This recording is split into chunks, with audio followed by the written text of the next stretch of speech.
नमस्कार, IBC 24 देख रहे हैं आप और मैं हूं आपके साथ अविनाश कर। यह है एमपी का खास बुलेटिन। मध्य प्रदेश में आज क्या हुआ, और इस बुलेटिन की शुरुआत करेंगे आज दिन भर की 5 बड़ी खबरों के अपडेट के साथ। तो ये 5 तस्वीरें हम आपको दिखाने जा रहे हैं। ये दिन भर की है 5 सबसे बड़ी खबर मध्य प्रदेश से के लिहाज से अगर बात करें। इंदौर के कनाडिया थाना इलाके में रहने वाले बीजेपी के नेता अमरदीप सिंह ने क्राइम ब्रांच को एक शिकायत की है। वर्चुअल नंबर से उनके पास गैंगस्टर लॉरेंस बिश्नोई के नाम से धमकी भरे मैसेजेस आ रहे हैं, जबकि सिंगरौली की एक तस्वीर ने सिस्टम पर सवाल उठाए हैं। एक महिला कर्मचारी से एसडीएम ने जूता पहनवाया है और ये जो तस्वीर है ये अब सोशल मीडिया पर वायरल हो रही है। इसके अलावा ग्वालियर में कुत्तों का आतंक किस चरम सीमा तक पहुंच चुका है, इसका भी पूरा अपडेट आपको बताएंगे। इसके अलावा कैसे और कब मिलेगा तेंदुआ, यह भी एक सवाल है। पिछले 8 दिनों से तेंदुए की तलाश कर रहा है वन विभाग, लेकिन लोगों को तो दिख रहा है अलग अलग जगहों पर, लेकिन वन विभाग उसे ट्रैक नहीं कर पा रहा है। इसके अलावा छतरपुर में जो एक मासूम बच्ची के साथ हैवानियत हुई है, इसका भी पूरा अपडेट बताएंगे और यह भी बताएंगे कि उस मामले पर अब तक क्या कार्रवाई हुई है। तो चलिए शुरू करते हैं खबरों का सिलसिला।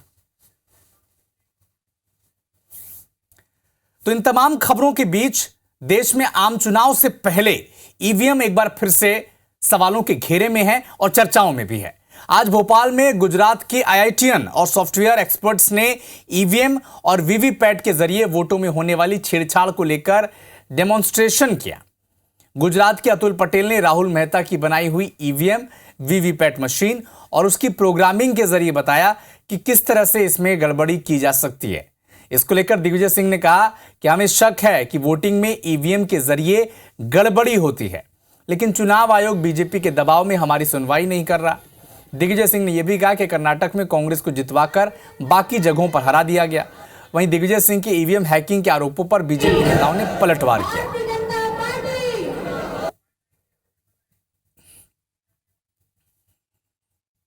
देखो, ऐसी पॉसिबिलिटी नहीं होती तो फ्रांस ने क्यों ईवीएम निकाल दिया। प्रोग्राम के जरिए करीबन 1 घंटा हम डिसऑनर मोड में हम ये प्रोग्राम चलाए तो 5 से 7% वोट इधर से उधर कर सकते हैं। 2 घंटा चलाओ तो 10 से 15%। कंटिन्यूटी जब रहती है, 2 वोटर एक ही सिंबल को जब वोट देने आते हैं तो उसमें से 1 वोट इधर से उधर चला जाए जो पार्टी को जिताना।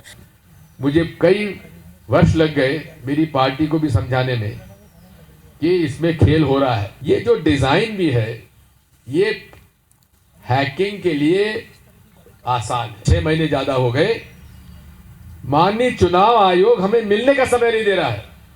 क्या ये निष्पक्षता है? मेरा एक खुला आरोप है चुनाव आयोग पर कि आप पक्षपात कर रहे हैं और भाजपा के और मोदी जी के दबाव में काम करते हैं। मेरा आरोप है उन पर, जो पर मुझे कार्रवाई करना कर लीजिए मुझ पर। दिग्विजय सिंह जी के प्रश्नों का जवाब मैं नहीं देने वाला, क्योंकि दिग्विजय सिंह जी के प्रश्नों के जवाब मध्य प्रदेश की जनता ने दे दिया। वो जीत जाते हैं, वो ईवीएम सही, उनका बेटा जीता, कमलनाथ जी खुद जीते, वहाँ ईवीएम सही। हिंदुस्तान भर में लहर चल रही है, बीजेपी में है, 400 पार हो रही है, तो उस हार का ठीकरा ईवीएम पे फोड़ना चाहते हैं। जब जब भी ये बड़ी हार इनको मिलती है तो यह कहीं न कहीं रास्ता ढूंढते हैं कि हम उस हार से लोगों की मानसिकता को कैसे बदले, और इस तरीके के बेबुनियाद आरोपों को लगाने का एक क्रम उन्होंने बना रखा है।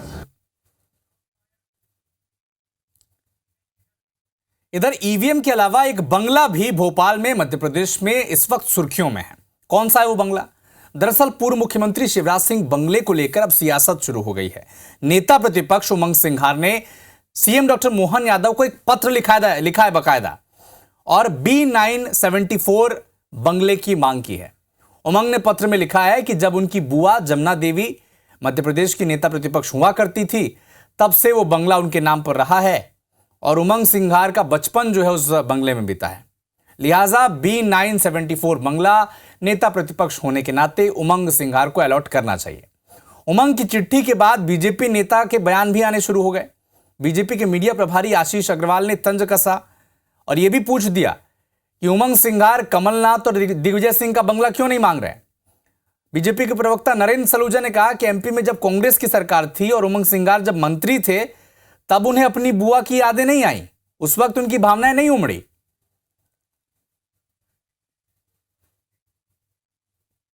B9 स्वर्गीय जमुना देवी जी उनके नाम से थी, वहाँ पे रही है, उप मुख्यमंत्री भी रही, नेता प्रतिपक्ष ने, मेरा भी काफ़ी समय बीता उस बचपन बीता, और तो एक भावनात्मक जुड़ाव है। इसलिए मैंने अनुरोध किया है कि एक संवेदनशील मुख्यमंत्री है तो भावनाओं को देखते हुए विचार करेंगे। देखिए, उमंग सिंगार जी जानते हैं कि तय मानकों और प्रक्रियाओं के अनुसार बंगलों का आवंटन होता है, और उनको मांगना ही था तो कमलनाथ जी का मांगते, दिग्विजय सिंह जी का मांगते, हमारे ही नेताओं का क्यों? तो क्या उनकी कार्यशैली से प्रभावित होकर अब उमंग सिंगार जी हमारे नेताओं की तरफ हैं, और क्या कमलनाथ जी की कार्यशैली इतनी नापसंद है कि बंगला भी अस्वीकार? तो ईवीएम और ये जो बंगला वाला मामला था, इसके अलावा एक और विषय आज मध्य प्रदेश में सुर्खियों में रहा। मशहूर एक्टर सलमान खान को जान से मारने की धमकी देने वाला और मूसेवाला की हत्या करने वाला जो गैंग था, लॉरेंस बिश्नोई गैंग, अब इंदौर में भी एक्टिव हो चुका है। हुआ क्या, इंदौर के कनाड़िया थाना इलाके में रहने वाले बीजेपी नेता अमरदीप सिंह ने इंदौर क्राइम ब्रांच को एक शिकायत की है कि वर्चुअल नंबर से गैंगस्टर लॉरेंस बिश्नोई के नाम से धमकी भरे वॉइस मैसेजेस आ रहे हैं। शिकायत में उन्होंने यह भी कहा है कि पहले भी इस तरह के कॉल उन्हें आ चुके हैं। शिकायत के बाद इंदौर क्राइम ब्रांच ने अब केस दर्ज कर फोन नंबर की जांच शुरू कर दी है, और यह भी जांच में पता लगाया जा रहा है कि किससे और किस नंबर से इसमें फोन आए हैं। और आपको यह भी बता दें कि लॉरेंस बिश्नोई जिसके नाम से फोन आ रहे हैं वो फिलहाल जेल में बंद है। अमरदीप, लॉरेंस बिश्नोई बोल रहा हूँ, फोन पिक कर लेगा तो अच्छा रहेगा, नहीं तो तुझे पता ही है फिर हमारा। अमरदीप, लॉरेंस बिश्नोई बोल रहा हूँ, फोन पिक कर लेगा तो अच्छा रहेगा, नहीं तो तुझे पता ही है फिर हमारा।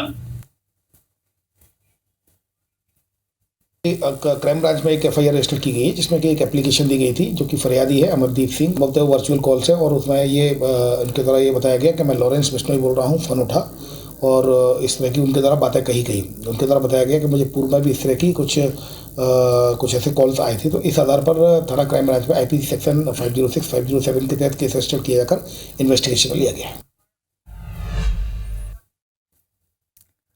ग्वालियर जिले में आवारा कुत्तों के आतंक से लोग दहशत में हैं। कई इलाकों में लोगों का घरों से बाहर निकलना तक दुभर हो चुका है। डॉग अटैक के मामले पर गौर किया जाए तो हर 6 मिनट में एक व्यक्ति डॉग बाइट का शिकार हो जाता है। ग्वालियर जिले में 24 घंटे में 548 लोगों पर आवारा कुत्तों ने हमला किया है, और ये सब सरकारी अस्पतालों में इलाज कराने पहुंच रहे हैं। मुरार जिला अस्पताल में इस साल 11 महीने के अंदर 25,000 डॉग बाइट के मरीज आ चुके हैं। रेबीज का इंजेक्शन लगवा चुके हैं ये लोग। इस सब के बीच नगर निगम दावा कर रही है कि उन्होंने अस्थायी सेंटर शुरू किए हैं जहां पर कुत्तों को पकड़ कर रखा जा रहा है, लेकिन नगर निगम के जो दावे हैं आंकड़ों से मैच नहीं कर रहे हैं।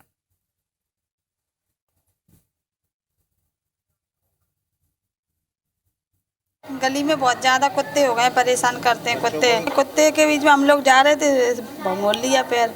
मैं देख रहा हूँ पिछले 1 साल से काफ़ी मात्रा में डॉग बाइट के केस बढ़े हैं। इनकी संख्या कैसे कंट्रोल की जाए, या फिर इनको किस तरीके से एक पर्टिकुलर जगह पे इनको रोका जाए। कि पहले जो नगर निगम में एबीसी सेंटर संचालित कर रही थी कंपनी, वो अनुबंध के शर्तों के अनुरूप उसमें काम नहीं कर रही थी, तो उसका अनुबंध समाप्त किया गया है। तभी तक के लिए व्यवस्था के लिए नगर निगम के पास जो सेंटर था उसको अस्थायी तौर पे चलाने का हमारे स्तर से प्रयास किया जा रहा है। जहाँ से ऐसी सूचना मिलती है डॉग्स की इश्यूज़ की, उनको जाके हम लोग कार्रवाई करें।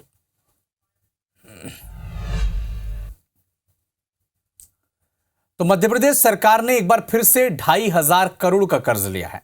आज आरबीआई से सरकार के खाते में यह रकम ट्रांसफर कर दी जाएगी।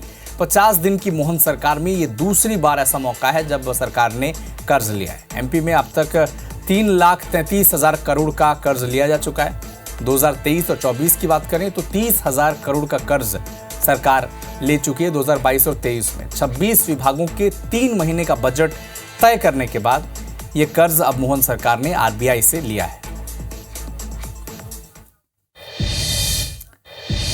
लेकिन इन सबके बीच बुजुर्गों को मध्य प्रदेश सरकार एक बड़ा तोहफा देने वाली है। एमपी के बुजुर्ग श्री राम लला के दर्शन कर सकते हैं। सीएम तीर्थ दर्शन योजना में अयोध्या को जोड़ने की तैयारी की गई है। ट्रेन और प्लेन दोनों जरियों से रामलला के दर्शन कराने पर विचार किया जा रहा है और फरवरी में अयोध्या की यात्रा बुजुर्गों को कराई जा सकती है। तो सीएम तीर्थ दर्शन योजना के तहत अब अयोध्या को भी इसमें शामिल करने की तैयारी है। इस पर विचार किया जा रहा है। हो सकता है कि ट्रेन और प्लेन दोनों जरियों से भक्तों को, बुजुर्गों को रामलला के दर्शन कराए जाएं।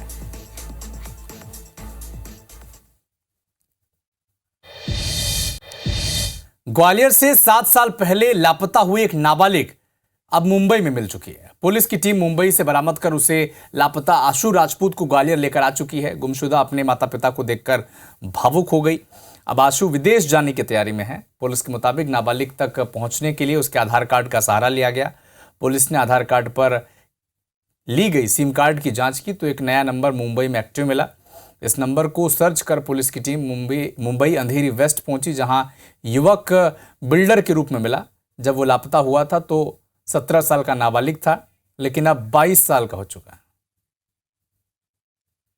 मध्य प्रदेश विद्युत नियामक आयोग ने एमपी पावर मैनेजमेंट कंपनी की टैरिफ पिटीशन स्वीकार कर ली है। वित्तीय वर्ष 2024-25 के लिए दावे आपत्तियां बुलाकर आयोग वीडियो कॉन्फ्रेंसिंग के जरिए 29 जनवरी को जबलपुर, 30 जनवरी को भोपाल, 31 जनवरी को इंदौर में जन सुनवाई करेगा। इसके बाद अप्रैल महीने में प्रदेश के लोगों को बिजली 3.86% महंगी मिल सकती है।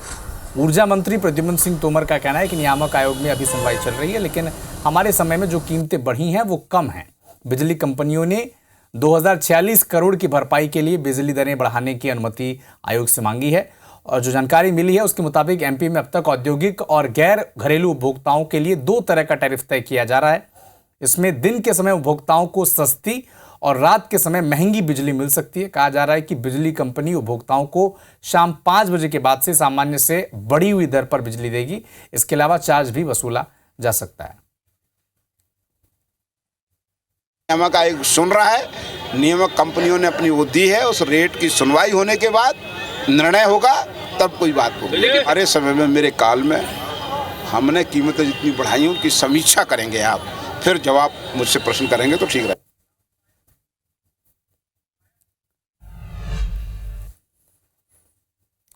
धार जिले के ऐतिहासिक पर्यटन नगरी मांडू में एक बार फिर से गंभीर हादसा हो गया। इंदौर से आए पर्यटक को सेल्फी लेना भारी पड़ गया। घटना बुधवार शाम की बताई जा रही है। मृतक दिनेश निवासी डॉक्टर कॉलोनी खजराना इंदौर अपने 3 साथी शुभम, इदरीश और शहजाद के साथ नालचा स्थित दरगाह पर दर्शन के लिए साथ ही मांडू घूमने आया था। इस बीच सभी साथी घूमने के लिए काकड़ा खो की खाई पर पहुंचे और किनारे पर रेलिंग के बाहर खाई के किनारे स्थित पेड़ के पास सेल्फी लेने की कोशिश वो कर रहा था। इसी बीच उसका पैर फिसल गया। असंतुलित होकर दिनेश खाई में जा गिरा, जिससे दिनेश की मौत हो गई। गौरतलब है कि काकड़ा को सुसाइड पॉइंट भी कहा जाता है। यहाँ जिस स्थान पर युवक सेल्फी ले रहा था वहाँ की रेलिंग टूटी हुई थी और यही इस हादसे की वजह भी बनी।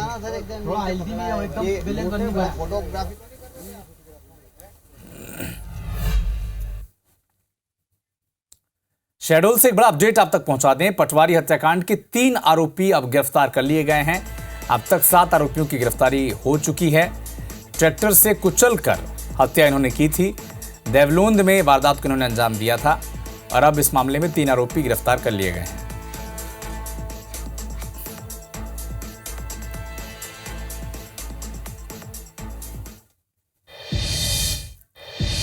उज्जैन के फ्रीगंज क्षेत्र में बुधवार को एक दर्दनाक हादसा हो गया। यहां निर्माणाधीन बिल्डिंग की दीवार गिरने से 2 मजदूर दब गए। दोनों मजदूर इंदौर के बताए जा रहे हैं। हादसे में जितेंद्र नामक मजदूर की तो मौके पर ही मौत हो गई, जबकि शंकर इंगले नाम का जो मजदूर था उसे जिला अस्पताल में भर्ती कराया गया है।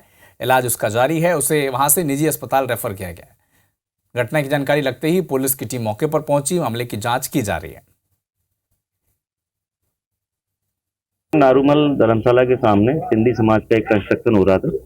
अंडर कंस्ट्रक्शन स्थिति में एक दीवार के गिरने से 2 व्यक्ति उसमें दब गए, जिसमें से एक व्यक्ति अपने जितेंद्र सरोज जो है वो शांत हो गए हैं और एक जो है शंकर इंगले ये घायल है।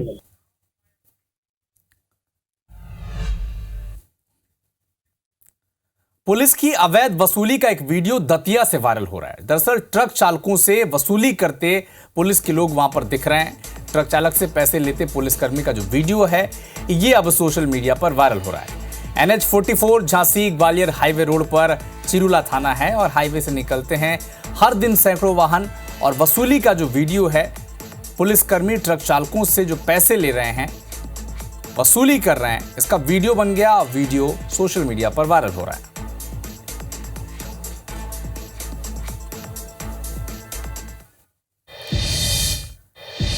इंदौर में पिछले 8 दिनों से एक तेंदुआ घूम रहा है, लेकिन वन विभाग के हाथ अब तक खाली हैं। हालांकि वन विभाग लगातार सर्चिंग करने का दावा कह रहा है, बात कह रहा है, लेकिन इसके बावजूद तेंदुआ इलाके के लोगों को अलग अलग जगहों पर तो दिखता है, लेकिन वन विभाग को ही नहीं दिख रहा है। तेंदुए के एक गाय के बछड़े पर हमला करने की बात भी सामने आई है। इसी बीच बता दें कि नैनौद इलाके में तेंदुए के मूवमेंट की जानकारी मिली थी, लेकिन अब तक तेंदुए को लेकर वन विभाग के पास कोई ठोस जानकारी है नहीं।